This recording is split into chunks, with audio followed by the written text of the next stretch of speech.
Today we're going to cover ensuring quality after the review is over. I am Cheryl Wheeler. I'm the director of online quality assurance at New Mexico State University, and I'm a professor of business there. So I'm going to let my colleagues introduce themselves. Hello, everyone. I'm Noel Romero. I serve NMSU-A as an assistant professor of IT, QMC, instructional designer, and Canvas administrator. And I'm Karen May, and I teach in the business department there as well as office technology. I actually live in Texas, so I teach online only there. And then I am a master reviewer and also a facilitator for the APP QMR. And I'm on the quality assurance team. First of all, I want to give you a little bit of background about us. We're a small community college in New Mexico. We're part of the Mexico State University system. We have the main university and we have 4 community college campuses. We have 100% of our courses have gone through a QM review, and over 90% of those are QM recognized.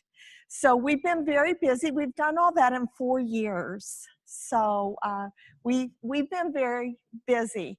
Now, what you need to know about our campus and some of the things we've done is because we did go through an accreditation review and it didn't go well. So 4 years ago, we were told you have 3 weeks to come up with a plan. If we don't like that plan, you will no longer offer online education. And 60% of our headcount is in online education. So this was, we either do it or we shut our doors. Literally, it was that desperate. So I was immediately promoted to an administrative positions to direct the program. We wrote the plan, we submitted it to HLC, they approved it. Here we are 4 years later. We have an amazing online education. Not only the quality of our courses, but our entire campus, it supports online education and they understand the value of quality. So I can honestly say that we are a quality campus as far as online education. We are known across the state. Our president went to a meeting at the Capitol building a couple of weeks ago and he came back and he said, Cheryl, we're rock stars. Everyone knows us across the state because of some of the things that we've done. But where I think a real issue comes and what we want to talk to you about is, so you go through, we have 100% of our courses QM approved. But what happens when the faculty goes back to the classroom after it's approved? Do they continue to utilize those courses? And so we put in a plan to ensure that that quality continues after the review is over. So what happened was we had a 2-day retreat in beautiful Cloudcroft, New Mexico, which is only about 20 minutes from the campus. It was a great experience. We first discussed where we'd been. We had both the quality assurance team there were a few new members coming on. I was one of those. And so we discussed where we had started from, where we'd been, some of the data, and for 2 days, and then we brainstormed where do we go from here. And these are the issues that we had to address. We have already started reflecting on those because it does take constant reflection to determine where you need to go next, or maybe different issues that you weren't expecting. As we all know, just like the technology this morning, you never know what to expect. So we knew we were going to have to provide leadership, and how was that going to look? Ensure continuous improvement. Now that we had those courses all reviewed and in place, we wanted to be sure that we still continually improve them, which is what Quality Matters is all about. We wanted to maintain the quality of all the reviewed courses, the integrity of the master course, because we do use that master course system. And we needed to communicate, this was really important, I think, to the faculty, what were the necessary updates? When do they need to update a course? And we needed to identify when new courses need a new review, also very important. So these were the questions that we came up with that we're going to discuss in the next few slides.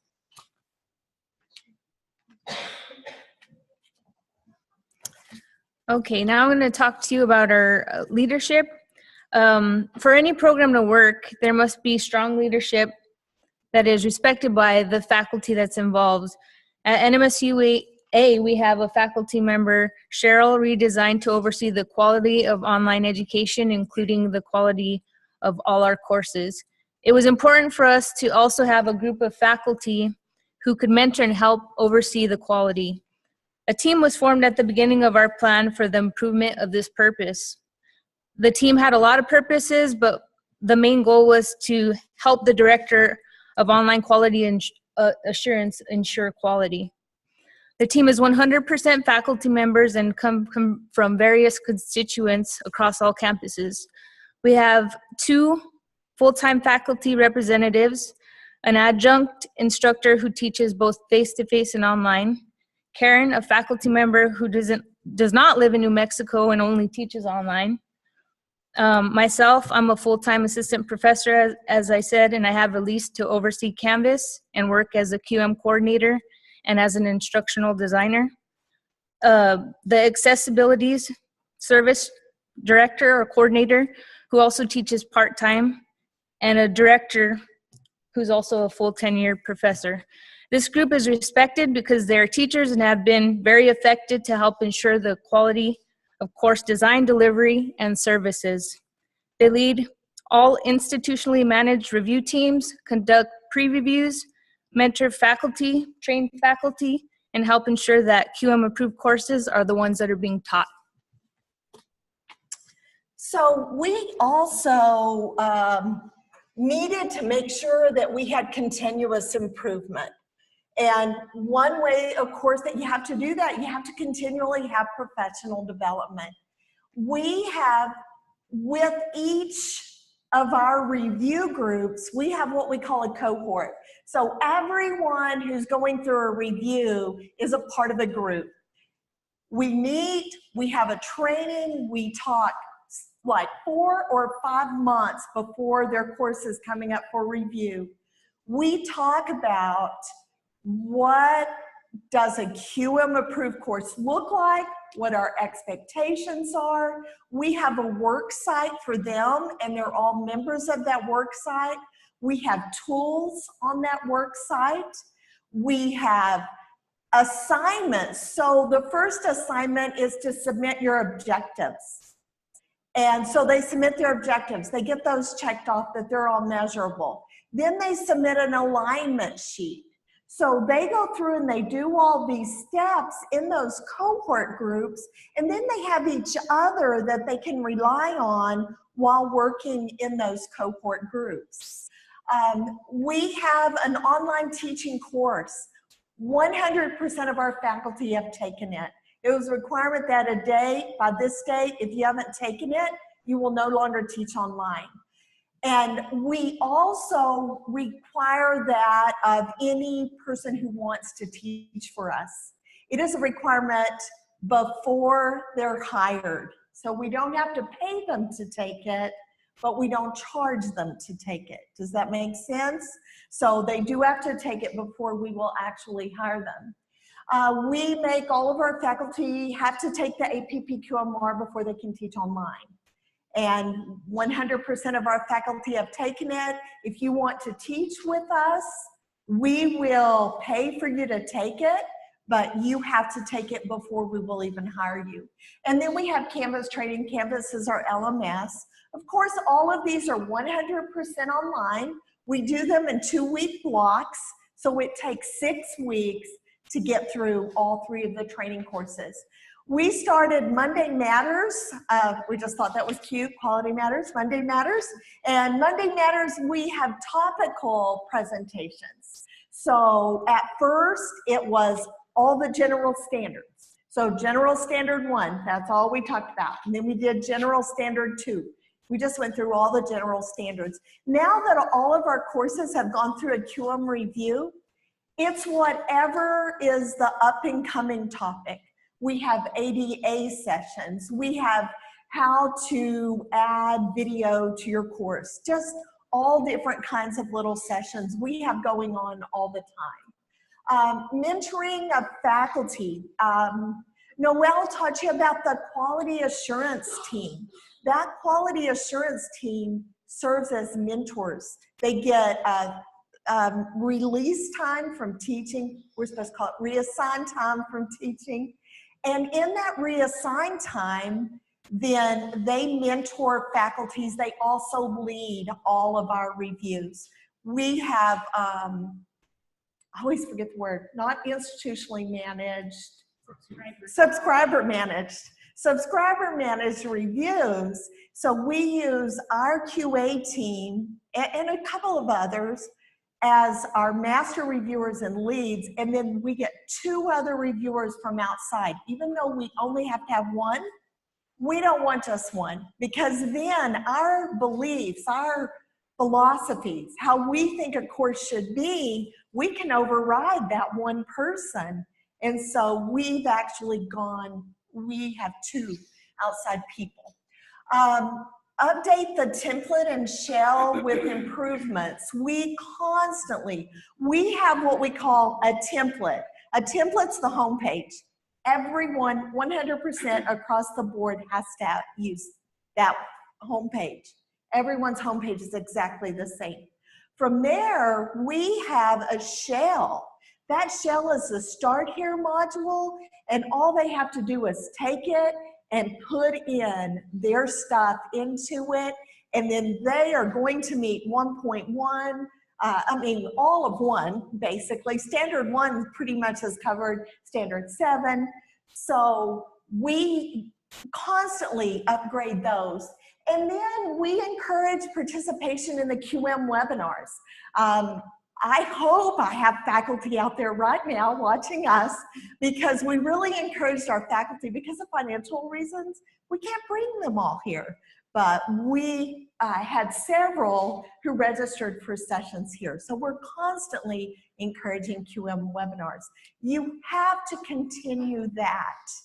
You can't just get all your courses QM approved and stop there.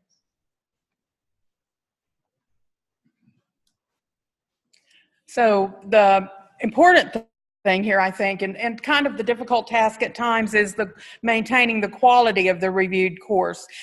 Ultimately, it falls in the hands of the division head, but truthfully, Cheryl and the quality assurance team are the ones that go in at the beginning of each semester, check the course that was actually met the objectives of is QM approved, and make sure that is the course that is being taught. If there are differences, they look at those differences to see if that warrants them having to do a new review and if it should not be taught, and then that goes to the division chair for them to take care of if it's not the one being taught. So I think this is real important. It's a time-consuming, probably tedious task, but it has to be done. Fortunately, we are a small school. I've taught at bigger schools that I know that this could be problematic, but it is important to ensure that those are the courses that are being taught. I have taught at colleges also that you used only the one you had in your sandbox. That was considered the course that your dean had looked at, and so they weren't doing Quality Matters, but it was a similar thing, except this, of course, is much more stringent because it is a Quality Matters reviewed course. So that's very important, I think, to ensuring that the quality is still there. And what we do, we actually bring up the QM approved course that we have sandboxed. So we actually bring up that QM course. We bring up the course they're teaching this semester, and we go through, we use Canvas, so I click on modules. Is everything still exactly the same? If something's not the same, because we want continuous improvement, it's okay to change to a certain point. If it's changed, I look at it, not a problem, change this activity, reworded this, made this. But if it's significant, as Karen says, then we contact them. No, no, no, no, no. And if the semester has already started, you know, it's too late. We have them for all the activities that continue to go back to the old course. But then we say, we've got to put it up for a new QM review. So we're constantly ensuring that quality. So they talked a little bit about ensuring the integrity of the master courses, but I just want to reiterate that if one or more people teaches the course, the faculty are encouraged to work together for the input of the design of that course. If it goes through the redesign process, then one person is designated as a lead course representative and puts the course through the QM review. And then what Cheryl was saying, they compare the two courses to see if it's actually the one that's being taught. I want to go into, it's important for everyone to know that QM has some guidelines that must be followed pertaining to the use of master courses. So you can only modify information in specific review standards, and those are 1.4, 1.8, 3.2, 3.3, or 3.3 and 5.3. And we have a website that we'll pull up after this presentation that has specific information on those standards themselves and what you can and cannot change as far as maintaining that integrity of the course. But I think that is so important. And I even talked to someone here at the campus and they were like, well, once we get our master course approved and we send it out, we really don't check it and make sure that they're maintaining that master course. It's not a master course. A master course, every single person who's teaching it, it is the same course. So if someone goes, I want to change this, everyone who's teaching that course must change it, okay? Unless it's those few standards can change. Yes? When you say change, obviously referring to not taking anything away from what's built. Is that also referring to adding anything? A master course, you want it to be, a master course should be the same course, but here's what happens. I want to add something. I just contact the course rep and I say, I found this is great, let's add it. We've never had any problems, everyone adds it. So then we maintain the course integrity of that master course, because that QM mark cannot go on a course and you take that QM course and then this person changes it up and keeps that QM mark. That's a master course remains the same. So if a change is made, all sections, no matter who's teaching it, must change, or you have to pull the QM mark. Now you can pull the QM mark and you're okay, but to maintain that QM mark, yes? In the master class, when you add something, then those professors have a choice. Do they have to do it? Yes, yes. So everything that's in there, they have to teach it. Yes. This way. There's no pick and choose. No. And for those at home, she asked, can you pick and choose activities from the master course? No. We had a vice president that's what he wanted us to do. He said, well, let's QM the course and let's put 5 different activities for module 1 and 5 different activities for module 2, and then it gets QM approved, then you pick which one you want to use. First of all, as a reviewer, I'm going to be pretty mad that I'm having to review 5 activities on each one. So no, the activities, the objectives, the assessments, none of that can change. But it's not like they didn't get input, because they are getting input with meeting with everyone else that's in that division or teaches that course. Everyone that teaches that course gives input, and they may decide, take a vote. It's kind of like getting deciding on a textbook. You've got a chair, the course representative, and we do have people that say, I can't teach that course. We had a biology teacher, we had someone who got the biology 101 course. an adjunct who got it QM approved. Well, then a full-time person ended up having to teach a section of that because one of her courses didn't make it. She's like, I can't do it. So she had to rush through and get a pre-review on her own section of it because our course, they don't teach. You do not teach a course that is not QM approved, period. Brand new course, it's QM approved before you teach it. So, you know, she didn't want to teach that master course, so her division approved to have another section go through a review. Yes? Is that the approach you've taken? Because I've talked to QM and they said that you could put more than one activity that you've outdone and instructor could pick which one you want to do. Well, and different people are doing different I things. just wanted to make sure. If you want to know the truth, we kept trying to get guidelines and we never got guidelines from QM. I don't know. So what we did is we wrote our own guidelines.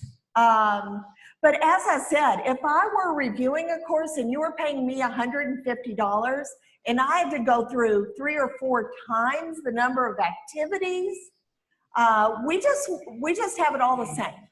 And it works very well for our people. When we want to change an activity, everybody changes it.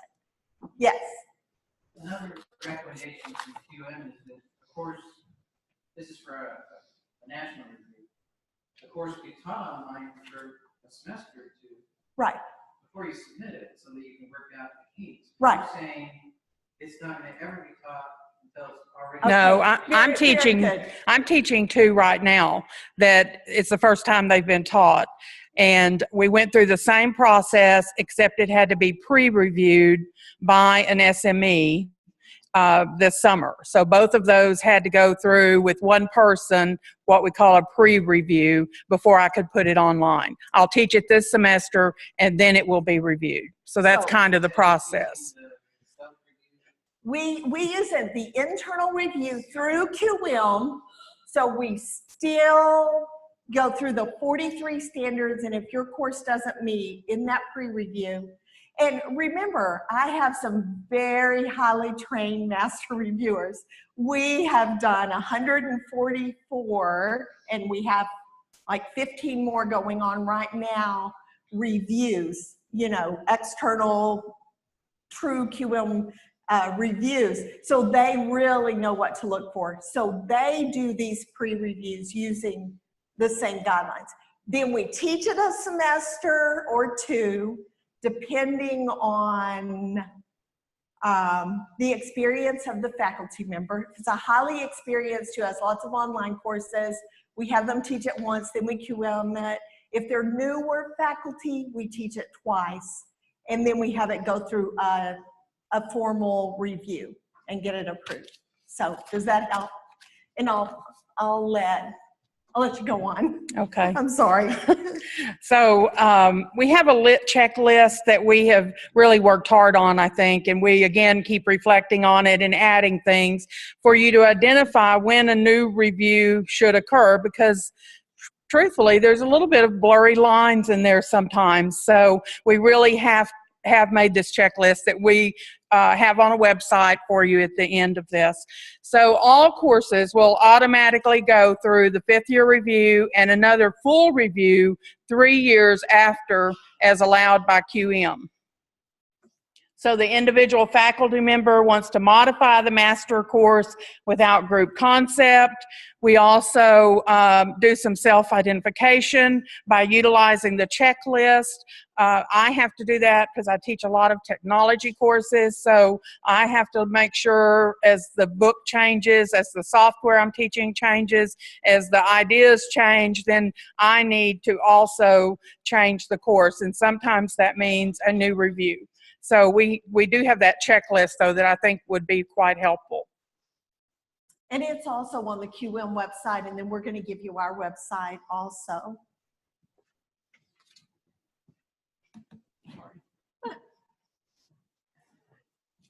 I know, but didn't something happen? Did I skip something? No. Okay, so all these different things that we do, what does it lead to? Cost savings realized by using the master courses. If you're not using the master courses, we could not be 100% if we hadn't used master courses. We have 5 astronomy teachers, and one's full-time, 4 are adjuncts, and they all use the same course. They got together, they designed it, they all use the same course. Well, that was 1 review versus 5 reviews, because they teach the same course. Now the English, I don't know if any of you teach English, guess what? You think that those 5 are using the same course? No, we have 5 different courses that have gone through a review. And the way we do that, my division pays for, my area pays for the initial review of English 111. If you as a division want another review, it comes from the division funds, okay? So they have to go to their division head and say, I'm not willing to teach that master course. And when they approve it, and then they pay for the reviewers, they pay for the review. So that's how we're using it. Now, we don't want, so the master courses, that's a really important one. It leads to integrity of the reviews that are maintained. We had, and I know y'all have never had this, remember ours was mandated. Ours was mandated because that was a part of that. When HLC came, they said, here's some things that if you don't fix, you're not offering online. First of all, your courses are chaos, none of them are alike. We want a common homepage. The next thing they said, we want your faculty trained, and we want all faculty trained. We had to do that. They said, we want some type of design model that you were utilizing. So we went with Quality Matters. We weren't told we had to go with Quality Matters, but we looked for the best. I'd just been to a QM conference, my first one, whenever this all happened. It was in Tucson. So I'd just been to a QM conference. So boy, we just jumped right on to QM and using that as our framework. They told us we had to have some type of delivery process. I mean, there was just this list of things that they told us we had to do as an institution. So we had people having to make the decision, am I going to still teach online and do what they tell us, what we wrote and said we would do, or am I not going to teach online anymore? We have about 1,000 FTEs, so as you can imagine, we're pretty small. And I told you, out of that, 60% of that is in online. So it was very, very significant. Our full-time faculty don't get the option of not teaching online. I mean, their classes won't make if they don't. So most of our faculty do have to teach online. But we had a couple that, you know, it got back to me. They said they're going to change it for QM, and then they're just going back to doing what they've always done. Well, we fixed that. So, you know, we do have the ultimate responsibilities to our division heads. We have division heads. We don't have deans. So our division heads are our highest level of academic leadership other than going to the VP. So they're responsible, but there is no way. First of all, they have the expertise to know if it's right. They didn't have access to the QM approved course, and that's why it came back to my office and my QA team. So we just came up with that policy, and it's worked really well. I just sat down with people from the QA team. We go through, we ensure that that QM approved course is being taught. We had one person who wasn't doing it. I went to the VP, that person was called in and, you know, said, no, we're not doing this. And we went back to teaching the QM approved course, and word got around that you do have to teach the QM approved course. So it's really made a difference. We know we have quality, and we know they're teaching those QM approved courses. How are we doing? We want to ask, what challenges have you had ensuring the quality after the review in your institutions?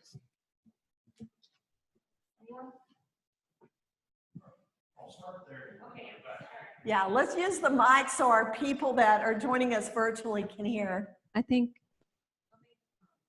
coming from a research-based institution in Atlanta, Georgia, Kennesaw, there are times, I mean, you know, both of us, I lead the Distance Learning Center and initiative of QM. We have over 70 plus degrees and programs online. And when the course comes in for review, we have an internal peer review process and we complete it. And I always wondered, now there has been some leadership, some in certain colleges and deans, even at the department chairs level, where is there a way that you can go back and ensure what is being offered?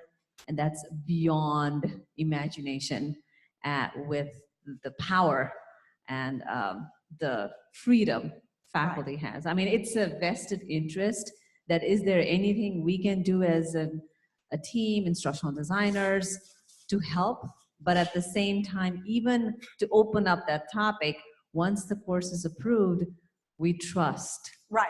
And we go on from Right. there. So I want to know if there's any way anyone else has done. You guys are in a unique, I think, perfect situation. You Right. built it at the right time. Right. You know, I mean, really fortunate for you guys to do it. But unless that kind of a crisis happens at the institution where faculty losing money and jobs, it's hard to build into that saying what happens to the course when it leaves our door. Right.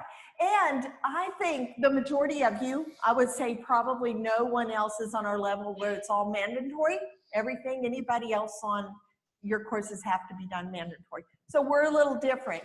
So for you guys, they wanted to do the QM review. They opted to do the QM review. So the chances are they're going to maintain the QM review. Are they mandatory? It's the mandatory ones that we worry about. Oh. Oh. Go back and check those courses, like, you know, how you guys, we only look Right. at the banner and say, is this course approved? Is it on the approved list? Is it being taught this semester? Check. Right. But there's no way to go in LMS Right. to say, is that the one or something else? Right. And I will tell you, if it's a mandatory process and you're not checking, chances are they are not teaching that QM approved course. And let me tell you where that concerns you. I don't know, since y'all aren't, I don't know where y'all are from, but recently Scottsdale Community College applied. I don't know if y'all have read that. Scottsdale Community College applied to teach online programs. They were teaching online courses, but they weren't teaching online programs. So they applied. When you apply to HLC, they send a team out who has online specialists to check your institution. They're a Quality Matters institution. Their courses are designed around Quality Matters standards. They were rejected and not allowed. So it's not just the quality of those courses. They were rejected because they didn't have mandatory professional development. They didn't have a common look to their courses. And some of you are going, oh my gosh, talk about them hollering faculty, academic freedom, you know. And then another one, I read the report from HLC. Another one was that they were using different LMSs. And you know how they were doing it, you would go into the LMS and it would send you to Applia or CourseMate or somewhere else, and all the work, the grades, the discussions, everything were being housed there. We allow our faculty to use those, but every single time they have to go from Canvas to get out there, because that's where their course objectives, that's where the module objectives are, that's where 2.4 is met, that's where 4.2 is met. And so, you know, I'll tell you, the accrediting bodies are being put on the line, first of all, because of Sarah, you know, NC Sarah. They're looking to see that those CRAC guidelines are being met. But then also the Department of Ed, you know, they're saying we want quality. Are they equivalent? And so they are coming in and they are looking for those things. I personally don't want to have to pay back all the Pell money that we've had for 2 or 3 years, because I bet you probably 90% of our students are on Pell. We're from a pretty low socioeconomic area. And you know, if we don't start doing some of these things, and so when my faculty say academic freedom, I say, do you want a job? Because if we're not accredited, none of us have jobs. Sandy. Oh, 5 minutes. Okay, we have 5 minutes. Who has a question? Over here. Okay. That's it. Real quick, I love your approach. That's what we're doing at our institution. But here's my question to you. We're now, I've got the president and our VP of Academic Affairs on board with this, of understanding that our DL courses are now becoming just as a important face to the college as the buildings themselves. Right, absolutely. So with that being said, do you have a jump off point, or where do you stand with the faculty members who drive everything publisher content? Oh, well, and we do have those. We have those. And as a matter of fact, if I were a math teacher, oh gosh, those adaptive things out there are amazing. Instant feedback, they are great. However, they have to come back to that course. And even though we allow them, all those objectives have to be in the course. The discussion forums have to be in the course. We have to see that learner to learner. It doesn't have to be discussion forums, but that's what they all use because they don't want to do group work or anything like that.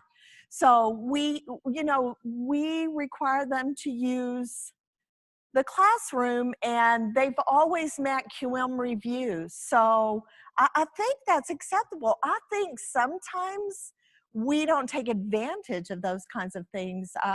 Whenever I teach Word, I want to use SAM because they get instant feedback. They're not waiting for me to grade those 30 documents and get them back that. So yeah, go ahead. I'm sorry. The problem is not the publisher content. The problem is the instructor not engaging the students. Yes. The publisher content is excellent, but somehow you've got to get them back in that course and give them feedback every week. We do journals. I teach using SAM because it is a wonderful training opportunity. There is nothing else that would emulate me being in the classroom better than that. However, they don't do their authentic assessment in SAM. They do that in my course. They get feedback from journals. I have to find all sorts of little tricks that we engage with each other, and I think they feel engaged. So the publisher content, and I've heard this several times today, is really not the problem. No, and I agree. It is not the issue, but trying to engage that faculty members to understand that. Yes, it cannot drive the course. Right. Right. That can't be. And you know, if they're using it 100%, they would not meet a review. They shouldn't meet a QM review. Right. So even our math faculty, I know Noelle teaches a math course that's been designed, and it uses a lot of outside, but they still come back to the course. They have discussions. That's where the announcements are. That's where the help forum is. That's where feedback's given. And some of our math teachers have done an excellent job of designing so that engagement's there, that instructor to student. what I see is it's all content to student and the instructor. I asked one instructor, I said, why don't I teach your course? Well, I said, I can teach it because you don't have to do anything. It was all outside the course. Why do we need to pay you with your credentials and degree to teach a course where you're never in the course? And so I think that's what you're saying. It's a tool to help students, but sometimes we forget that we as faculty are that resource that is missing in those courses. Oh, Sandy's telling me. So we have resources. They're on the QM site, but we've also placed them on a website in New Mexico. Did I do that right? Oh, Chrome. We're using a Mac and we're not Mac It's not. people, so. So if you follow that URL if you follow that URL that we had up on the screen, or if you want to come up after the presentation and just get a QR code scanned, it'll take you to our site of what we presented at this conference. And this is pretty much what we talked about today, and all the standards and all the tools that you need as far as what we've done at our institution are here for you to just use as you need to. Yeah, some of our resource documents are there, our checklist and all those things, and our emails are there. I'm more than happy if you have questions, you can email me. I'd be more than happy to visit with you. And if you go to our website, and NMSU-A.edu, you can go to online education, go to faculty, and you'll see the report I wrote about the issues with HLC and how we address them. So, thank you.